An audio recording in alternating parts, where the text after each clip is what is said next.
Hi all, I have an absolutely fascinating King's Engine attack game to show you. This is Garry Kasparov playing against the Mephisto computer. So Mephisto was a line of chess computers sold by Hegner and Glaser. So they were programs written by Franz Morsch. Now this was actually part of a 32 game simul, 32 chess computers in Hamburg, June the 6th, 1985, organised by the German weekly magazine Der Spiegel, Computer Schach, Unspiel and Chessbase.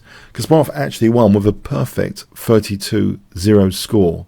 So the computers were in the main dedicated units, except for two experimental Mephisto entries, Genius 68000 and Rebel Experimental, which ran on general purpose computers operated by the authors Richard Lang and Ed Schroeder. So, okay, this is very, very interesting. So part of the simul, Kasparov played e4, and the computer played the Sicilian defense.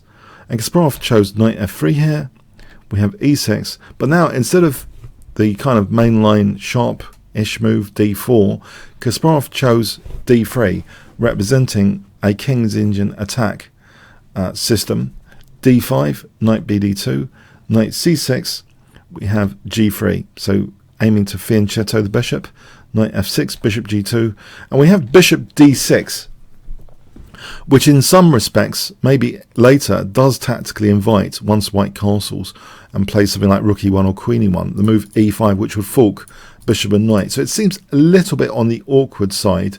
Slight irritation with that move tactically is that white often wants to play e5 anyway, and instead of kind of preventing it, it kind of encourages it in a way. A more normal move in this position is bishop e7. For example, if both sides castle, black often gets on with a queenside counterplay plan, not minding e5, kind of accepting it will happen, with roughly equal chances.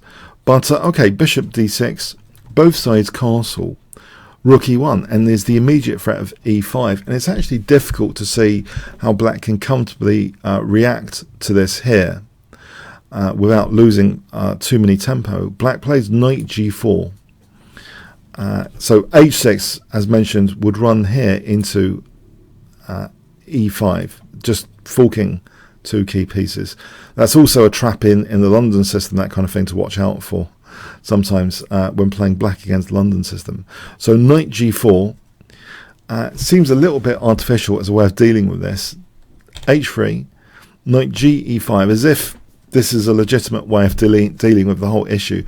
The thing is, this does run into important tempo gains now. Kasparov welcomes the tempo gains. He takes on e5, and now not f4 immediately, which might allow bishop d4 check, for example, but actually c3, taking away that square. Black plays d4, which it may think thought is some sort of space advantage in the centre. And in fact, after c4, perhaps black can hold equality here with the immediate bishop d6 to be able to answer f4 with e5. For example, this position, black might actually be okay. However, in the game, we see the move b6. And now white gains a very nice tempo with f4. And now e5 gaining another tempo. So black has to deal with the c6 knight. And what white has emerged with here is a very, very comfortable position from the King's Engine attack setup. White has that lovely e4 square, which in one of the iconic Fischer games was used to sort of attack the opponent's king on both light and dark squares. And Kasparov basically does immediately use that lovely central square with knight e4. We have a5, and here Kasparov just goes for it with queen h5. And in fact, the computer, Mephisto, at the time, wasn't so strong tactically as the engines today, and played a move which did contain the seeds of its own destruction. A kind of weakness of the last move was created with this move, which was queen d7. I wonder if you can tap into the open invitation tactically now that this move represents. So this wasn't the greatest move to play. It was a difficult position. But now, how does Kasparov capitalize on this weakness of the last move? If I give you 5 seconds to pause the video, what would you play here? No clues with the fawn pawn t-shirt I'm wearing. No clues whatsoever. Or are there? Okay, create the fawn pawn. Yes, knight f6 check. Create the fawn pawn. If the king moves to h8, then it's going to be checkmate. So the fawn pawn is generated. And the ref of the fawn pawn now, white is immediately threatening things like queen g5 check and queen g7 checkmate. And with that lovely e4 central square, the black king tries to defend with king h8, but with that lovely central square. Okay, before we just get into that, though, for the moment, king h8, if knight e7, trying to offer a knight to stave off being mated, white is best not to play queen h6 here, because then knight f5, in fact, black defends with tempo against queen g7 mate, and here, in fact, black can actually get an advantage. There is one slight tactical trap which needs to be navigated away from. So knight e7, not queen h6, but in fact playing queen g5 check to force the knight to g6, because if king h8, queen g7 mate, once the knight is forced to g6, then queen h6, and there's no defense to the g7 square. But that's just a sideline, so knight e7 really didn't work.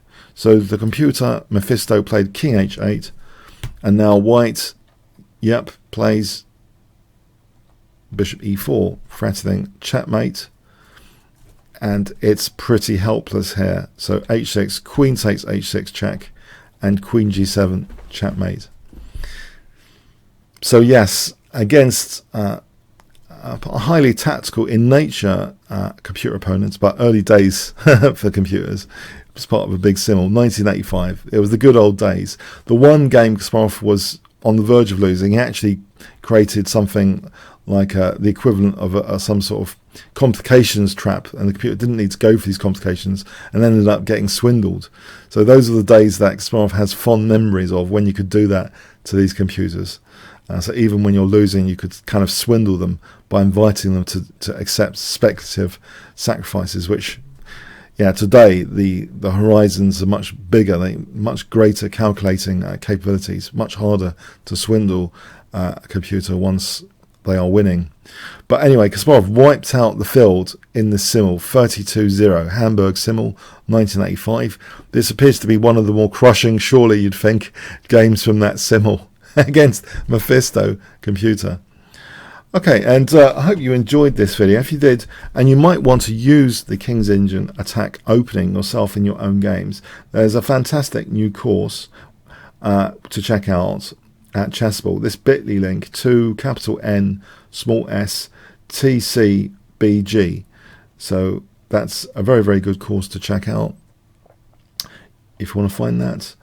And there's a preview video by me actually there at the moment, taken away. The main official preview video of that course is now the one we did on the Kingscrusher channel.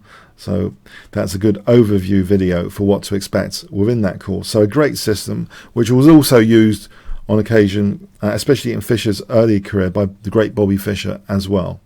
Okay, thanks very much.